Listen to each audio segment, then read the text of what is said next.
આપનું સ્વાગત। લોકસભા ચૂંટણીનું એલાન થઈ ચૂક્યું છે। એવામાં ડીસામાં આજે શંકર ચૌધરી શક્તિ પ્રદર્શન કરવા જઈ રહ્યા છે।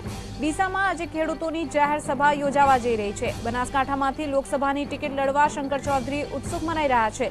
તેમની આ ખેડૂતોની સભા શંકર ચૌધરીનું લોકસભાની ચૂંટણી માટે ટિકિટ માટેના શક્તિ પ્રદર્શન રૂપ જોવાઈ રહ્યું છે। વાત કરીએ संवाददाता अतुल त्रिवेदी साथे। जी अतुल, शंकर चौधरी નું શક્તિ પ્રદર્શન આજે ખેડૂતોની રેલી સાથે થઈ રહ્યું છે, શું વધુ માહિતી?